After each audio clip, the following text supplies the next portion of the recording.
ಹೆಣ್ಮಕ್ಳು ಅಂದ್ರೆ ಮನೆಯಲ್ಲಿ ಅಡಿಗೆ ಮಾಡಕ್ ಲಾಯಕ್ಕು. ಈ ರಾಜಕೀಯ ಎಲೆಕ್ಷನ್ ಎಲ್ಲ ಯಾಕೆ? ಲೋಕ ಕದನದ ಅಖಾಡದಲ್ಲಿ ಶಾಮನೂರು ಶಿವಶಂಕರಪ್ಪ ಹಾಡಿದ್ದ ಈ ಮಾತುಗಳು ಇಂದು ವಿನೂತನ ಪ್ರತಿಭಟನೆಗೆ ಕೂಡ ಕಾರಣ ಆಗಿದೆ. ಆ ಪ್ರತಿಭಟನೆ ಯಾವುದು, ನಡೆದಿದ್ದು ಎಲ್ಲಿ? ಈ ರಿಪೋರ್ಟ್ ನೋಡಿ.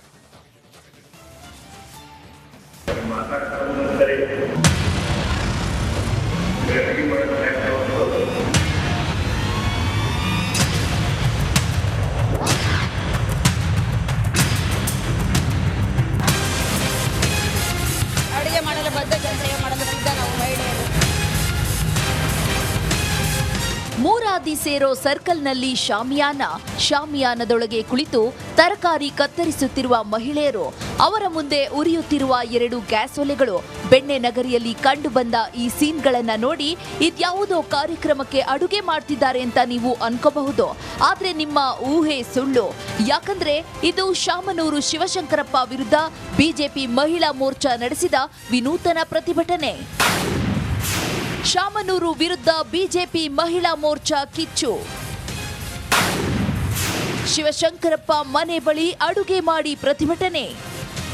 ದಾವಣಗೆರೆ ಪಟ್ಟಣದ ಹೃದಯ ಭಾಗ ಜಯದೇವ ಸರ್ಕಲ್ ಬಳಿ ಇಂದು ವಿನೂತನ ಪ್ರತಿಭಟನೆಯನ್ನು ನಡೆಸಲಾಯಿತು. ಜಯದೇವ ವೃತ್ತದಲ್ಲಿ ಮಹಿಳೆಯರೆಲ್ಲ ಸೇರಿ ಶಾಮಿಯಾನ ಹಾಕಿ ಅಡುಗೆ ಮಾಡಿದ್ರು. ಕಾಂಗ್ರೆಸ್ನ ಹಿರಿಯ ಶಾಸಕ ಶಾಮನೂರು ಶಿವಶಂಕರಪ್ಪ ವಿರುದ್ಧ ಕಿಡಿಕಾರಿದ್ದಾರೆ. ಅಷ್ಟಕ್ಕೂ ಹೆಣ್ಮಕ್ಕಳು ರಾಂಗ್ ಆಗಲು ಕಾರಣವಾಗಿದ್ದು ವೀರಶೈವ ಮಹಾಸಭಾದ ರಾಷ್ಟ್ರೀಯ ಅಧ್ಯಕ್ಷರ ಈ ಮಾತುಗಳು.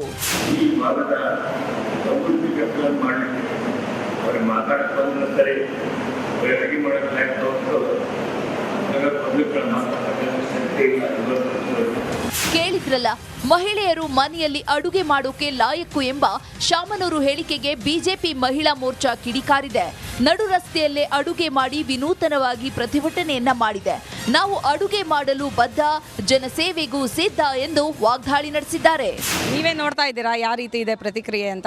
ಅಡುಗೆ ಮಾಡೋದಕ್ಕೆ ಲಾಯಕ ಅಂತಂದರೆ ಅದಕ್ಕೋಸ್ಕರ ಹೆಣ್ಮಕ್ಳೆಲ್ಲ ಸೇರಿಕೊಂಡು ಇವತ್ತು ಇಲ್ಲಿ ಅಡುಗೆ ಮಾಡಿ ತೋರಿಸ್ತಾ ಇದ್ದಾರೆ. ನಾವು ಅಡುಗೆ ಮಾಡೋಕ್ಕೂ ಸೈ, ದೇಶ ಸೇವೆಗೂ ಸೈ ಅಂತ ಪ್ರತಿಯೊಬ್ಬ ಹೆಣ್ಣು ಮಗಳ ಬಾಯಲ್ಲಿ ಇವತ್ತು ಬರ್ತಾ ಇದೆ ಮಾತು. ಹೇಳಿಕೆನ ನಾವು ನೋಡಿದ್ದೇ ಮಾಧ್ಯಮಗಳ ಮೂಲಕ, ದೃಶ್ಯ ಮಾಧ್ಯಮದಲ್ಲಿ ಯಾವಾಗ ಬಂತು, ಟಿ ವಿ ಮೀಡಿಯಾದಲ್ಲಿ, ಆವಾಗಲೇ ನಮಗೆ ಗೊತ್ತಾಗಿದ್ದು ಈ ಹೇಳಿಕೆ. ಅದನ್ನು ನೀವಾಗೇ ತೋರಿಸಿದ್ದೀರಾ, ಅದ್ರ ಟ್ರಾನ್ಸ್ಲೇಷನ್ ಎಲ್ಲ ಮಾಡಿದ್ದೀರಾ. ಅದಕ್ಕೋಸ್ಕರನೇ ಈ ಹೆಣ್ಮಕ್ಳು ಇವತ್ತು ಕ್ಷೇತ್ರದ ಎಲ್ಲ ಪ್ರತಿಯೊಬ್ಬರೂ, ಬರೀ ಹೆಣ್ಮಕ್ಳಲ್ಲ ಪ್ರತಿಯೊಬ್ಬರೂ, ಗಂಡಸರಿಗೂ ಕೂಡ ಪುರುಷರಿಗೂ ಕೂಡ ಇದು ನೋವುಂಟು ಮಾಡೋ ಅಂಥ ವಿಷಯ. ಒಟ್ಟಾರೆ ಬಿಜೆಪಿ ಪಾಲಿಗೆ ಶಾಮನೂರು ಶಿವಶಂಕರಪ್ಪ ಹೇಳಿಕೆ ಬ್ರಹ್ಮಾಸ್ತ್ರವಾಗಿತ್ತು.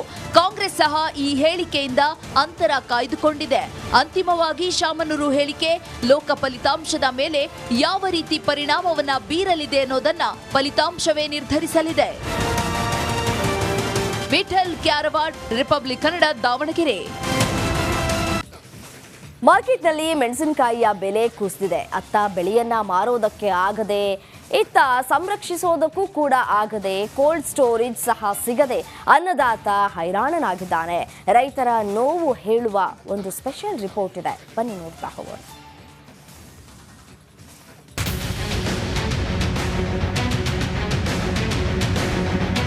ಸಾಲು ಸಾಲಾಗಿ ನಿಂತಿರುವ ಟ್ರ್ಯಾಕ್ಟರ್ಗಳು, ಟ್ರ್ಯಾಕ್ಟರ್ ಟ್ರಾಲಿಯ ಮೇಲೆ ಸಾಲಾಗಿ ತುಂಬಿರುವ ಮೆಣಸಿನಕಾಯಿಯ ಮೂಟೆಗಳು. ಮಾರುಕಟ್ಟೆಯಲ್ಲಿ ಒಣ ಮೆಣಸಿನಕಾಯಿಗೆ ಬೆಲೆ ಇಲ್ಲ. ಸರ್ಕಾರಿ ಕೋಲ್ಡ್ ಸ್ಟೋರೇಜ್ನಲ್ಲಿ ಇಡೋದಕ್ಕೆ ಜಾಗ ಇಲ್ಲ.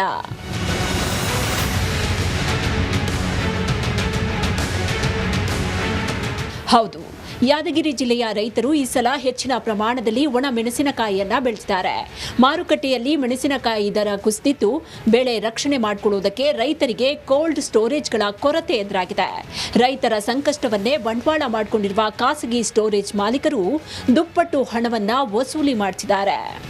ಒಂದು ಕಾನೂನು ಬಾಹಿರವಾಗಿ ರೈತರನ್ನು ಸುಲಿಗೆ ಮಾಡ್ತಕ್ಕಂಥ ಹಣವನ್ನು ನಿಲ್ಲಿಸಬೇಕಂತೇಳಿ 195 ರೂಪಾಯಿ ಬಾಡಿಗೆ ಇದೆ, 10 ರೂಪಾಯಿ ವಿಮಾ ಇದೆ, 15 ರೂಪಾಯಿ ಹಮಾಲಿ ಖರ್ಚಿದೆ. ಟೋಟಲ್ 220 ರೂಪಾಯಿ ಒಂದು ಚೀಲಕ್ಕೆ. ಅದು 1 ವರ್ಷದ 10 ತಿಂಗಳ ಬಾಡಿಗೆ ಅಂತಕ್ಕಂಥದ್ದು. ಆದರೆ ಅದರ ಬದಲಿಯಾಗಿ ಇವರು ಕಾನೂನು ಬಾಹಿರವಾಗಿ ಅಕ್ರಮವಾಗಿ 320 ರೂಪಾಯಿಯನ್ನು ರೈತರನ್ನು ಸುಲಿಗೆ ಮಾಡ್ತಾಯಿದ್ದರು. ಅದನ್ನು ನಿಲ್ಲಬೇಕಂತೇಳಿ ನಾವು ಹೋರಾಟ ಮಾಡೋ ಮುಖಾಂತರ ತಹಸೀಲ್ದಾರರು ಕರೆಸಿ ಮನವಿ ಪತ್ರವನ್ನು ಕೊಟ್ಟಿದ್ದೀವಿ. ಖಾಸಗಿ ಗೋದಾಮಿನಲ್ಲೂ ಒಣ ಮೆಣಸಿನಕಾಯಿ ಮೂಟೆಗಳು ಭರ್ತಿಯಾಗಿವೆ. ಕೋಲ್ಡ್ ಸ್ಟೋರೇಜ್ ಭರ್ತಿಯಾಗಿರೋದ್ರಿಂದ ಲೋಡ್ ಮೆಣಸಿನಕಾಯಿ ತುಂಬಿದ ವಾಹನಗಳು ರಸ್ತೆ ಮೇಲೆಯೇ ನಿಂತಿವೆ. 325 ತೊಗೊಂತೀರಿ ಯಾಕಂತ ಕೇಳಿದ್ರೆ ನೀನು ಕೇಳೋಕ್ಕಿದ್ರೆ ಯಾರು ನೀ ಎ ಸಿನ ಕರ್ಕೊಂಬರ್ತೆ ಡಿ ಸಿನ ಕರ್ಕೊಂಬರ್ತೆ ಯಾರನ್ನ ಕರ್ಕೊಂಬ ಅಂತ ಹೇಳ್ಯಾರ ಸರ್ ನನಗೆ. ನಾನು ಮಾಲ್ ತಂದಾಕಿ ಇವತ್ತಿಗೆ 5 ದಿನ ಆದ್ರೂ ಇವತ್ತಿಗೆ ಟಚ್ ಮಾಡವಲ್ರು. ಈ ಒಳಗಡೆ ನಿಂದು ಇಟ್ಕೋದಿಲ್ಲ, ಎಲ್ಲಿ ಬೇಕಾದರೂ ಎ ಸಿ ಕಾಲಿದ್ದಲ್ಲಿ ಒಯ್ದು ಇಡು ಅಂತ ಹೇಳ್ತಾರೆ ರೀ ಸರ್ ಬಾಯ್ ತೆರೆದು. ಮಳೆ ಕೊರತೆಯ ನಡುವೆಯೂ ರೈತ ಬೆಳೆದ ಮೆಣಸಿನಕಾಯಿ ರೈತರಿಗೆ ಖಾರವಾಗಿದೆ. ಬೆಳೆಗೆ ಬೆಂಬಲ ಬೆಲೆಯೂ ಇಲ್ಲ, ಕೋಲ್ಡ್ ಸ್ಟೋರೇಜ್ ಕೂಡ ಇಲ್ಲದೆ ರೈತರು ಪರದಾಡ್ತಾ ಇದ್ದಾರೆ. ಕೂಡಲೇ ಅಧಿಕಾರಿಗಳು ಎಚ್ಚೆತ್ತುಕೊಂಡು ಬೆಂಬಲ ಬೆಲೆ ನೀಡಬೇಕಾಗಿದೆ. ನಾಗರಾಜ ಮಗದುಮ್ಮ, ರಿಪಬ್ಲಿಕ್ ಕನ್ನಡ, ಯಾದಗಿರಿ.